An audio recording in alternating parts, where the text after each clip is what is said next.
Hey everyone, so I was practicing the Jackenstein fight and I happened to notice that there's a detail hidden in here that I'm sure quite a few of you will find extremely interesting. You see, each of Jackenstein's attacks have a little art in the background, such as this crown here.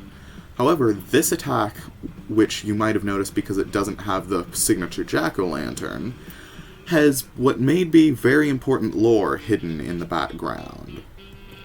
You see, while this crown could call to mind a lot of things, due to the context given by the other background arts, I'm inclined to believe that this represents a king. Now, in short, I believe that the various little sprites in the background here represent the various paths that you can take in Deltarune, as well as the major story events.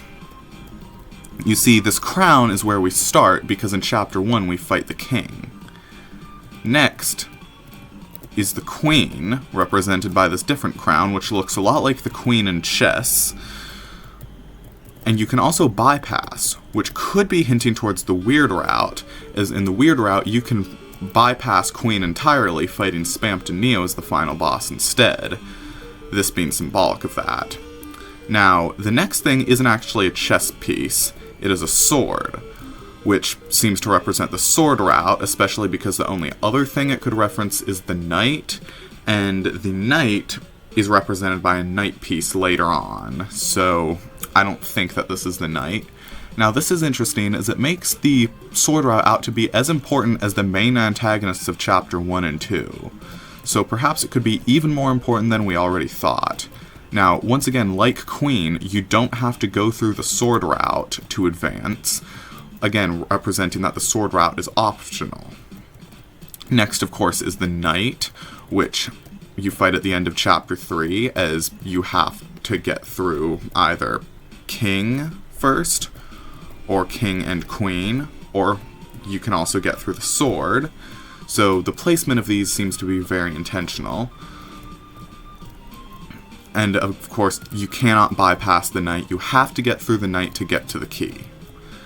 Now, I've already collected all the treasure and the key in this level just to make things easier, but anyways, the next thing is a bishop, which seems to represent not a boss, as the final boss of the Church Dark World obviously wasn't a bishop.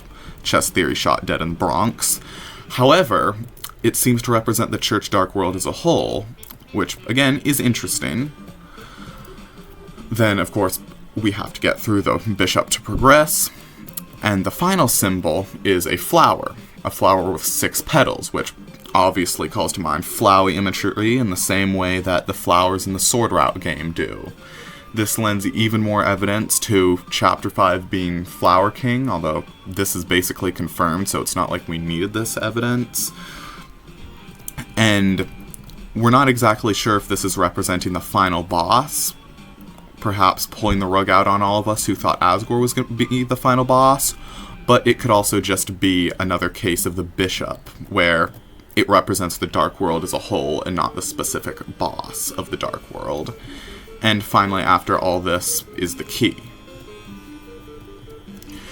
Now, this flower being here does make it seem like no matter what we do, we will have to fight, or we will have to go into this Dark World and probably fight the final boss in the weird route, because I've heard some broad predictions for the weird route, such as we're going to be controlling Noelle at the end.